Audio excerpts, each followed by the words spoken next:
Welcome to the Miracles Happen Fertility podcast, where science and spirit are the focus of creating your most fertile life. You'll find a beautiful balance of grounded science-based topics as well as spiritual talk, and how they are both important for moving toward optimal fertility.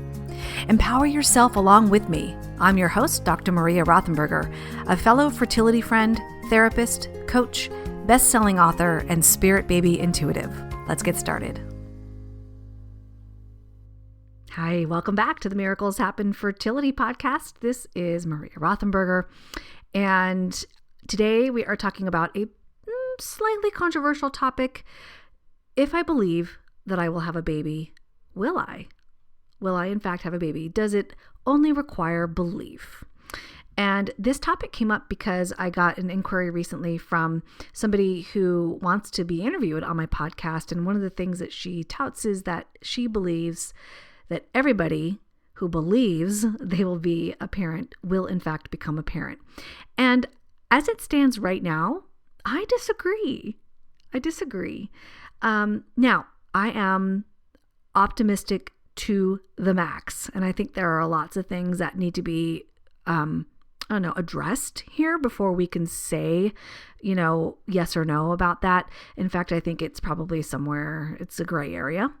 But when I think about even in my microcosm of life, I have worked with several people who believe with all their hearts that they will be a parent, and they do all the things, and eventually they decide to live child-free because the alternative is just more trauma. So I question that notion. Now, I'm open to the idea. If you, for example, have, thoughts on the topic, I'm happy to hear it always. You can always email me at info@drmariarothenberger.com. Now, I'm going to be interviewing this person at some point, and I can't wait to hear what she has to say. It's going to not be for a little while, probably the end of this year, but I am always open to hearing what others have to say about that topic. But obviously, I'm going to get into what I think and some other parameters thrown in there. And who knows, maybe I'll sway myself in the other direction. For now, I'm not so sure about the belief thing.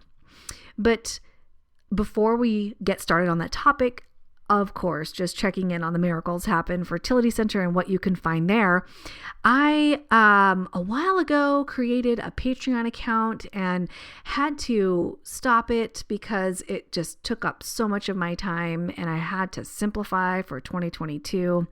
Things have simplified in some degree. In business-wise, it's simplified, but personally, lots of shit going down. Both of my parents, I know I talked about it on this podcast, both of my parents were diagnosed with various forms of cancer.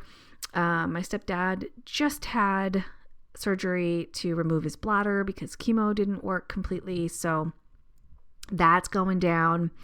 And other stuff, just lots of other stuff going on in my personal life. And so simplifying for 2022 has been essential. I'm so glad. So now this is being published May of 2022. We are moving into the summer months, and we're going to be traveling again in our RV or travel trailer, and would be so cool to see some of you on the road. We're going to be in Yosemite this year. If you're in Oregon, we're going to be all around Oregon. We're going to be at Crater Lake. We're actually going to be up in Washington State this year too. So I don't know. If you happen to be in the area, certainly let me know. It would be fun. Okay, so I mentioned the Patreon thing because I am going to be starting over the next few months a free membership. Patreon was paid. I'm going to be starting a free membership, a free, a community gathering, a free community circle for the Miracles Happen Fertility Center. And that is going to be on Mighty Networks. And I did that because when I did the Spirit Baby Foundations training, well, I'm in the middle of it now. When I started it, I moved the group from Facebook to Mighty Networks, and it has been amazing. It's been so much better. I am not a huge social media fan. So I tend to stay off of it for the most part. It feels like just heavy and energetically yuck to me. So I don't like being on social media. I have an automatic message that if you message me there, by the way, I'm just going to ask you to email me. It's like, I don't check messages here. Please email me if you get a chance, blah, blah, blah. Because I'm on there like maybe once a week. I'll check it. Now I do have another Instagram account. That's our family travel account, if you're interested in following that. And I don't post that frequently because we only travel really during the summer, but tmob.travels is that account if you're interested. All right. So I mentioned that group that is going to be starting sometime, I don't know, in the next 3 months, probably by the end of the summer. And I'll just keep talking about it, just introducing the idea now. You can go to the group and I'll mention the name and everything when I do publish it, and just join for free and talk to other people who are a part of this community, who are both science-minded and spiritual-minded. You can see various courses there too that you can pay for if you want. But I also really want to mention this because I'm probably going to be archiving a huge portion of my podcasts to that network. So that will be like a small paid subscription, probably like a couple dollars a month or something if you want to have access to all the archives. So heads up, that's going to be over the next few months. So you have a few months to binge listen if you would like to. And then, of course, I'll give you all the updates when that group or circle, I might call it, is published. Okay, so Spirit Baby Foundations training has been so fantastic. Lots of learnings going on. I love the spiritual mindset combined with the science and the evidence. I'll just give you one anecdote with my own experience, and I published it in the group because it's a perfect example of how I like to run my life in general, but certainly Spirit Baby stuff. I had a session with somebody where almost nothing connected for them. Some things, but almost like most of the stuff was like, no, I don't understand that. No, I don't understand that. And I'm waiting for an email that says, oh my God, there was this thing. Oh, now I get it. I'm waiting for that, but it hasn't happened yet. In the meantime, I had this session and I'm like, what the fuck? Like, I don't understand what's going on. And I felt a block from that person, but I tend to turn it on. Oh, am I having one of those, a bad day, or I'm having a lack of a connection day, which happens for psychic mediums all the time. We have days that are like, oh, I'm not feeling it as strongly today. I didn't feel it that day though, so I didn't know what was going on. So that happened over there. And then over here, I was sending out into the universe a question about moving forward in my career and what I need to be doing. Am I on the right track, etc. So they're unrelated, but they end up being related. So we were camping last weekend, and we rent out our trailer when we're not camping. So we clean it out like CDC standards, wipe everything down. I mean, it's like a big process. So I was cleaning everything out after we went camping, and underneath the couch was a little tiny doll. Like, it's about 3/4 the size of a quarter, like a coin. It's tiny, tiny, tiny. And it's a little baby. And so here was my, reaction to that. And I wrote this in the Spirit Baby Foundations group because this is how I encourage you to be discerning when you get information like this, or a sign, quote unquote. And this is going to run right into the belief thing. So bear with me here. But this is how I run through this, because I think it's still, even though I'm very much into this spiritual stuff and like drawing meaning from signs and this and that, I think it's still really important to be discerning, because things can really just be random, right? They can. I didn't feel this was random though. Here's why. So my left brain was like, oh, that's interesting. A cute little toy. I know it's not my kids' toys. They don't play with these little dolls and stuff. So, but it's cute. And my right brain goes, oh my gosh, is that a sign? Is that a sign, like a baby, spirit baby thing? And my left brain is like, no, it's probably just left from a kid that was here when you rented it out last. And my left brain is like, yeah, but that's how the universe works, right? So like somebody drops off something that you're meant to find later. That's how the universe works for signs. You know it. And my left brain was like, really? I don't know about that. It's just a little plastic baby doll. Right brain, yeah, it's a baby doll. Like, what are the chances that that particular toy, of all the toys that this kid probably brought with them, that particular toy was left behind? And it's so tiny, and you found it underneath the couch, like way behind underneath the couch. You found it. What are the odds? And so my left brain's like, huh. And my right brain is like, I know, right? And then I go even further. Okay, so if this is a sign, here's the left brain. If this is a sign, what does it even mean? And that's when intuition kicks in. Well, you feel it. You already know, A, this is a sign. You can feel it. B, you can feel that there was an energetic block with that client that had nothing connecting. You felt it. You knew it as soon as even before you got online with them, there was a block there. And then you know that this is work that you're supposed to be doing. You can absolutely still connect to the spirit baby realm, and it's work that you're supposed to be doing, because there is a ton of evidence that this has connected for so many people, right? So I'm talking to myself now with my intuition. I know that there have been many people now that I have done spirit baby work with that are like astounded and like, wow, how is this even possible? This is amazing. Thank you so much. And so I know that it's helpful.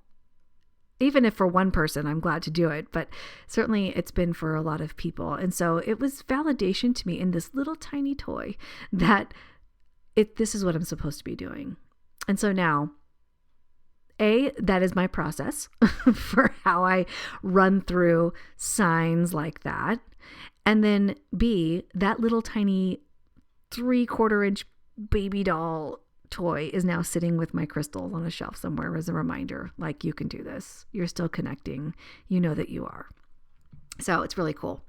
So that's something that I want to share with you too. Like, I don't ask people to blindly just go into and trust every single sign or potential sign that comes to them. There's a process, right? And now if you are just starting out with this connection and this leads into this whole belief thing, you ask for evidence. You ask for more evidence. Okay, universe, if this little tiny baby doll is a sign, please give me another sign that confirms it.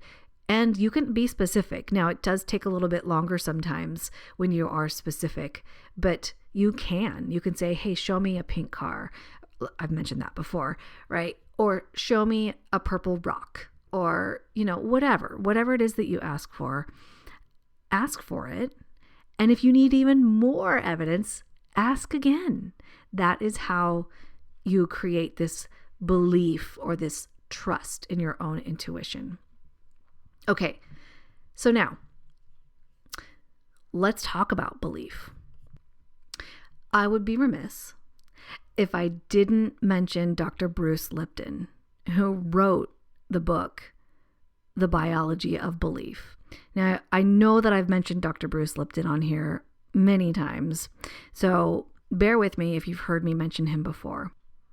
Dr. Lipton is a stem cell biologist, and he used to work for the University of Wisconsin School of Medicine, teaching about cell biology, right? So he was doing some research on stem cells specifically, and what he found was astounding, because this is back in the day, in the 70s, when everybody believed that genes rule the world.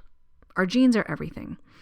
And he found that to be a complete lie, that it is not how biology works. So what he did was he took bioidentical cells. So these were all exactly the same cells. They were, replications of one another.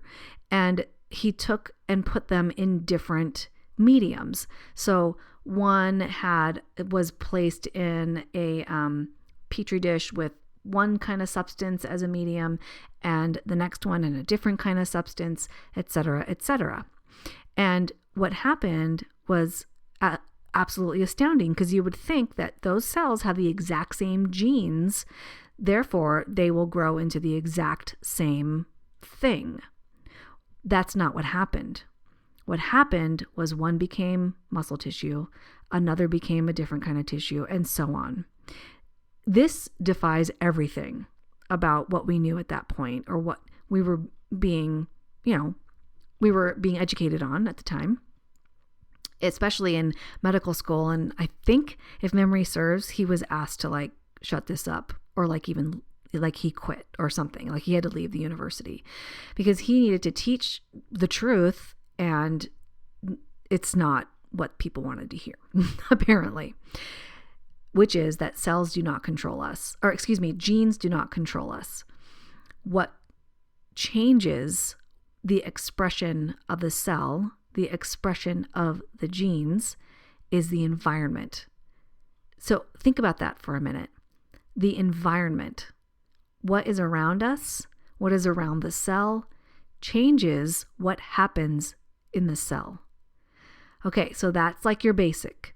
And if you want to nerd out, like I do all the time, there is a video on YouTube that you can check out. There are many videos on YouTube that you can check out of Dr. Bruce Lipton, where he teaches this.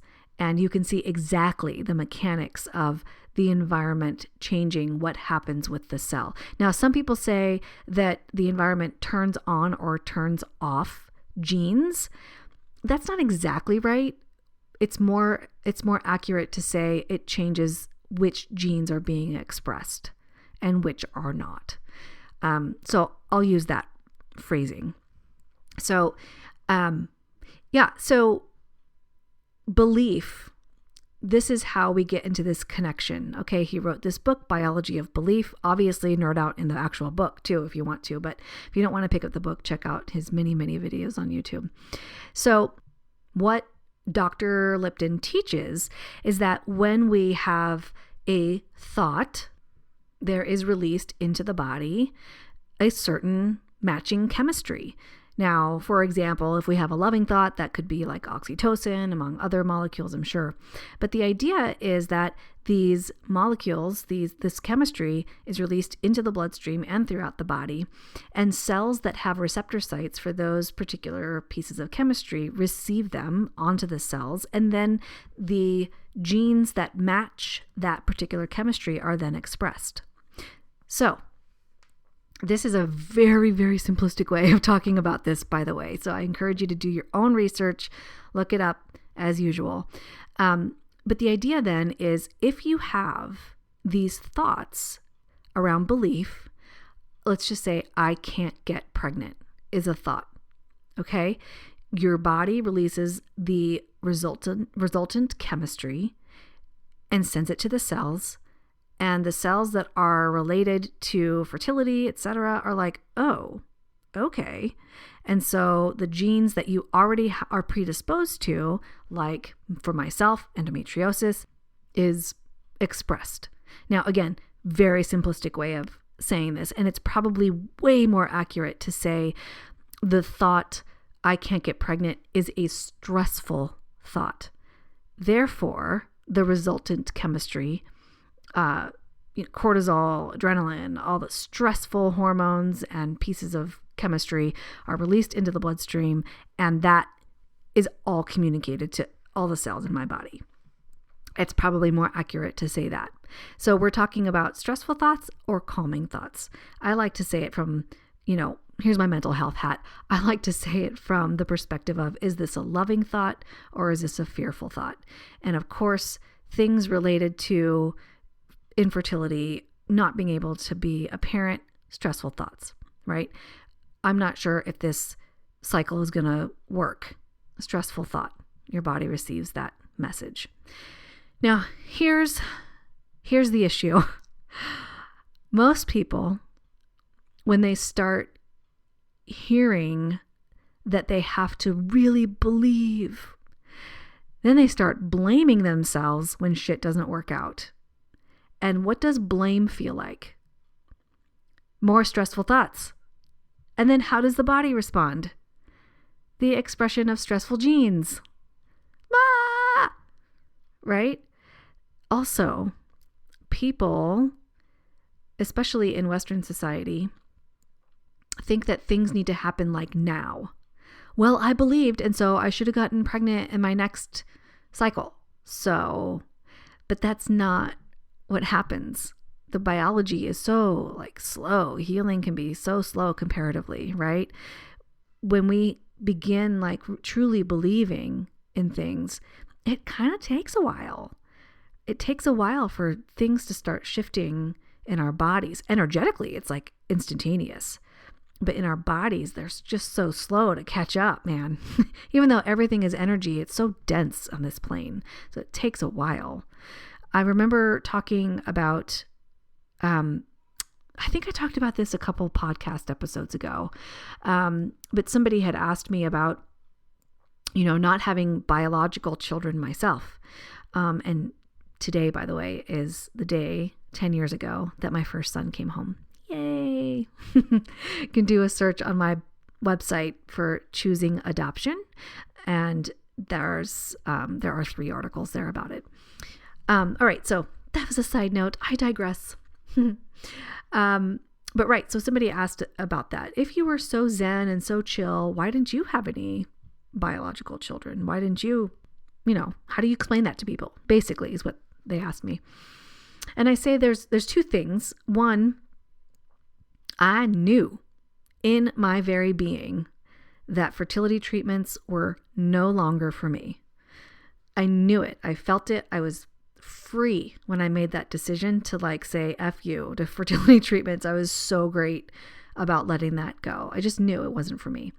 B, there were so many other biological changes in my body that were for health and for vitality that I couldn't deny that the way that I was more peaceful. I was more in belief that all was well. There's so much physical evidence that shift created health in me that I can't deny it. I gave one example of my eyesight. And I wrote about this in my book, Transcending Infertility, that I started getting headaches. And I thought, well, crap, it's probably my eyes. I remember this from childhood. I'm nearsighted, whatever. I probably need a prescription changed, right? It needs to be stronger. So I go, and the doc was like, actually, your eyes are better. I don't really understand this. Are you sure you had the right prescription before? Are these actually your glasses? And I'm like, yes, they're my actual glasses. Yes, they worked fine for a while, but now they're just giving me headaches. So he updated my prescription. It was 0.25, improvement. Not a big deal. I got new glasses, whatever. Well, not much longer, several months later, I was getting headaches again. So I went back and my eyes had freaking improved again. They improved again. And at this point, my optometrist is like, WTF, I can't explain this. I don't know what's going on. Your eyes should be getting worse. I don't understand. They should be getting worse as you age. I don't get this. I don't understand why they're getting better. So to me, that's especially if a physician can't explain what's going on, to me, there's something else going on. And this is how I explain it, because energetically, I was growing younger and my body had to comply. So I'd say that because this was over a period of a year and a half. And that's how long it took, for these small changes to happen. Now, does that mean, you have to wait a year and a half and be all zenned out for that long in order to create more fertility? No. Absolutely not. Especially for things like digestion and lower GI stuff, gut health, fertility. All of those things become better the moment that you engage your parasympathetic nervous system. When you are in chronic sympathetic nervous system states, they just don't function as well. When you start inviting in more peace in your life, and you can get every single tool that I used in Transcending Infertility and start now, then you will start re-engaging that parasympathetic nervous system. Now, that's another thing that I wanted to say here, is that it's not so simple, right? I mean, I guess on one level it's simple, but here we are dealing with fertility issues. This is incredibly traumatic. And per the book, The Body Keeps Score, and other literature about trauma, we know that the body holds memory for traumatic events.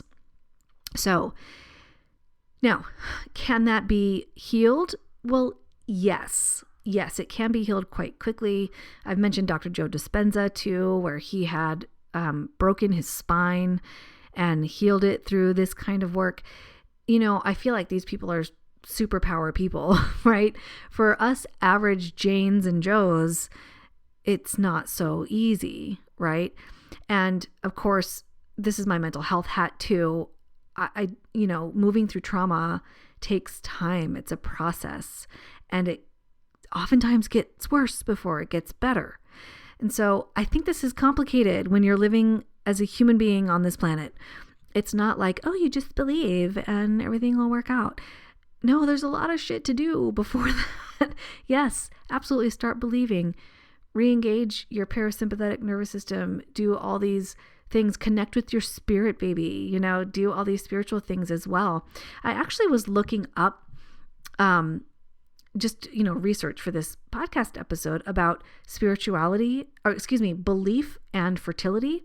And I found nothing about belief and fertility. You know what I found? Religion and fertility. Now, interestingly, folks who call themselves, or who say that religion is very important in their everyday life. This is from a study done. Let me just look at this. This was published in Social Forces. Is that the name of this journal? Published in final edited form as, it looks like Social Forces, or SOC Forces. I don't know what SOC stands for. So I got this, Social Forces from Oxford, and it's called Religiosity and Fertility in the United States. So this study found that folks who say religion is very important in their everyday life have both higher fertility and higher intended fertility than those saying religion is somewhat important or not important. Now, difference between higher fertility and higher intended fertility, I'm venturing a guess here. Higher fertility is getting pregnant, having babies without really even trying. Higher intended fertility is actually planning and trying to have a baby. That's just my interpretation there, but certainly make your own. But it's interesting. Folks who say religion is very important in their life, they have a belief system, right? They have a belief and a leaning on a higher power, this kind of thing. They have higher fertility and higher intended fertility. I happen to not be religious at all. But if you are, and you have a big belief system around that, that is apparently, per this study, in your favor. Now, oftentimes, here's where it gets complicated. Folks who have strong religious background and belief system sometimes become angry with their deity. They become angry with this religion because they're not getting what they're asking for. They're being a good, patron of their religion, quote unquote, but still not being blessed. And so this can be quite traumatic, right? And so they can be angry, they can be depressed, they can be anxious, not knowing what's going on here. And actually, especially for somebody who has such strong religious beliefs, spiritual beliefs, it's another layer of trauma. Like, oh my gosh, I put all my faith and all my belief in this thing, and it's still not happening. So what am I doing wrong? What do I need to do better? I don't understand. Just tell me what I need to do and I'll do it. I'll do all the things. Right. So to say that anybody who believes they will have a baby is misleading at best. Right. It's misleading at best. There are a lot of other things that are going on there. So what is the end thought that I have here? What is the end thought? My end thought is your belief changes your biology. It does. The research is there. The science is there. Does that mean you will instantaneously get pregnant and have a baby like your next ovulation cycle? No, it doesn't mean that. Does that mean that if you just keep doing all the things that you will end up with a baby at the end? No, not necessarily. Not necessarily. You may need to move toward living child-free. Now, here's why I wrote Transcending Infertility, is because transcendence means to rise above, right? It means to be able to be more objective around what's happening and not be so caught up in all the bullshit of trying to conceive. And I wrote it because for me and for many others that I've worked with, fertility and trying to become a parent just became so, like, it was put in its rightful place. There's a whole chapter on that. Shrink IF. Now, that to me means this isn't everything. Becoming a parent is not everything in my life. It is very important. It's high up there, but it isn't everything. Really, I have many, many other roles and other people to help, other people to support, other organizations to help with. I have my hobbies. I have animals to support. I have whatever it is. There's so much other meaning in your life. The problem becomes huge when it's so focused on only trying to become a parent. So I wrote Transcending Infertility because I was in a space where I was broken. I mean, absolutely broken. I was suicidal. I didn't have any idea what I was doing on this planet. And I turned it all around and became so zen and peaceful that I really, really was delighted about the prospect of living child-free. I was so delighted, like beaming from ear to ear about the prospect, about the idea, about all the things that I could do, about all the hobbies that I could have, about all the animals I could adopt. And I was just really, really happy. And then my husband said that he wanted to try to move forward to adopt. And again, because I was so much in a zen place, I was like, all right, that's cool too. We'll try that. I was so much more resilient. And I think that is something to aim for. The resiliency, the ability to move through dark places without letting them take you down forever. The ability to get back up. There's a chapter in Transcending Infertility called Be the Bamboo.